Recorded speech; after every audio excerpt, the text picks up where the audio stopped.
Things are heating up with the Bloodline trio of Roman Reigns, Jey Uso, and Jimmy Uso. We saw that yet again on this week's edition of WWE Raw. We know Reigns made his big return last week. We did the video talking about how, undoubtedly, his return is going to change the Bloodline forever, probably, and they expanded on that this week because they went even further into the current dynamic between Roman, Jey, and Jimmy. And boy, is it fascinating because just as we said last week, the one theme I've kept going back to with Jey Uso, when we talked about him, whether with Roman Reigns or without Roman Reigns, it's always been the fact that success can change a man, right? And how winning the World Heavyweight Championship changed Jey Uso. Well, Roman Reigns himself said it out loud here. He said, listen, Jimmy, when Jey won the title, he became more like me and less like you. Another shot at Big Jim here. Big Jim's not going to like this. So, however, you look at, again, the way they're kind of playing this up, and clearly they're putting multiple people in this scenario in sort of a situation where they have to make a big choice. They have to make a decision that could define their future and the future of the Bloodline. And so, I love the way they continue to kind of go into this even more on this particular episode of Raw because you now have the entire setup, right? And everything tied together, not just with these three guys, but it also tied into what's going on right now with Seth Rollins and the Vision. And you had the interactions between Heyman and Rollins, and Rollins making sure to ask Heyman time and time again, what happens if I lose? And then, no, I don't mean just what happens and what does everyone else think. What do you think if I lose? And then Heyman goes into, well, maybe I chose the wrong man. Maybe I chose the wrong person instead of maybe staying with Roman Reigns. And so I think when you tie everything together, you've got some nice teases here from WWE as to maybe the direction we're heading in, because it all seems to come back to the common theme of success, right? And the guys who have been able to achieve the highest level of success, which is Roman Reigns, Seth Rollins, and now Jey Uso feels like he's in that same stratosphere. But what happened on this show? Well, Jey finds himself back in tag team action, and he even told Jimmy, he said, hey man, I'm out here trying to get the world title, and you've got me in a tag team match. What a burn, right? One of the best tag teams in WWE history, if not the best for some people. And Jey's telling Jimmy, I don't want none of this tag team stuff. I want to be in the world title picture. Which, of course, Jey comes out, gets into all the stuff with CM Punk and LA Knight. And then that gets us to that main event, where it is Jey Uso and Jimmy Uso teaming up to lose to CM Punk and LA Knight. And that's where I think now Roman Reigns is kind of in a situation where, he may have to push a little bit harder with Jey Uso, because he's basically told Big Jim, you got to step out of the way of Jey here, because, again, he did become much more like Roman Reigns than Jimmy Uso, because Jimmy still doesn't know what it's like, and we said that last week, where Jey is pushing that idea, and he said it publicly now. Jimmy has no idea what it's like to be in his position. And so, now you've had Jey get pinned in tag team action. Why? Why was he even in the match, right? These are questions that are running through his mind. Why did he go back to teaming with his brother Jimmy, and now he's sitting there getting pinned, where it looks like that puts CM Punk and LA Knight in a much better position now to challenge for the World Heavyweight Championship than Jey Uso, because how could he have a claim to being there when he just got pinned? Straight up. There was no shenanigans. There was no cheating. He just got pinned by LA Knight, which in turn probably should have gotten pinned by CM Punk, but Knight tags himself in, and that's your match. So you can see this visual, right? And this is the one I just kept smirking at, because you're looking at Roman Reigns here, and you can tell how much this guy is enjoying stirring the shit. And I think we kind of see Roman Reigns now in sort of the wise man Paul Heyman type role. And that's why I said I think you can connect it together with some of the things that happen on this particular show. Yes, they set up the Australian street fight match between Roman Reigns and Bronson Reed. We know what's going to happen there. Roman's going to go out, and they're going to kick each other's ass all over Perth, and that's the way it's going to go. But I think we are now in a situation where Roman understands that, yes, this guy is the tribal chief. He's, as we said, the same Roman Reigns he's always been. Have there been a few tweaks here or there? Yes, but he's the same guy deep down as he's been since he made that initial move and aligned himself with Paul Heyman to become the tribal chief. It's all about the power, and that's where Jey, clearly in his mind, is getting this advice from Roman Reigns and wanting that same type of power. But he can't do it if he's in a tag team match getting pinned by LA Knight. And because now he's going to think, well, Jimmy Uso is the person who cost me that, right?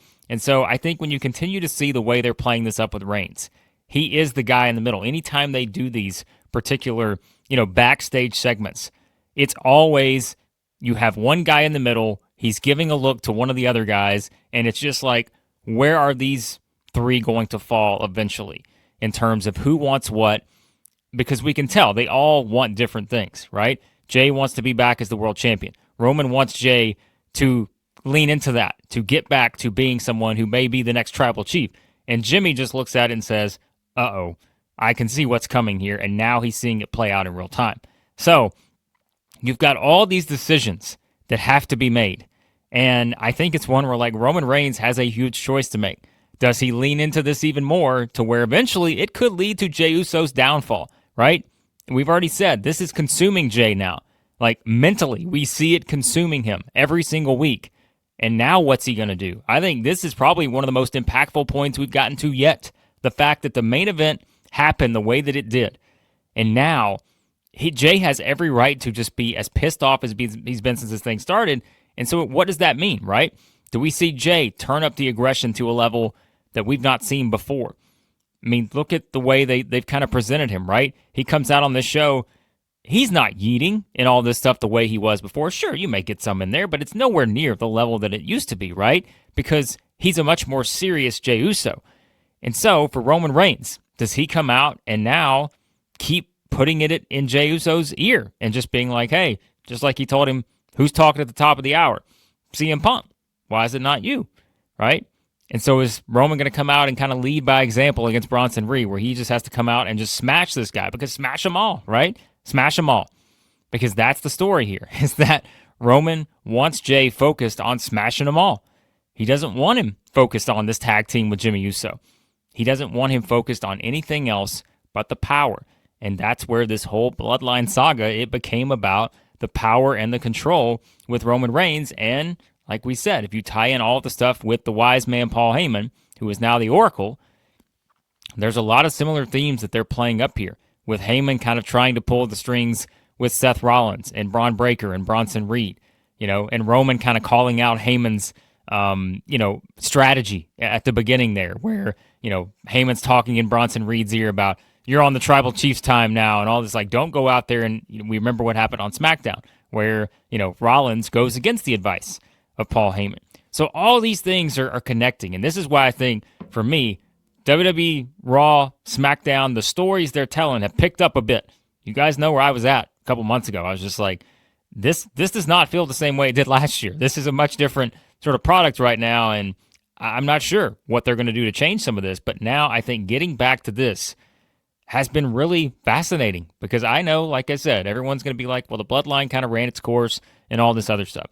This isn't the exact same version. It's a different one, and I think you had to get here by necessity, because Jey had to experience that success.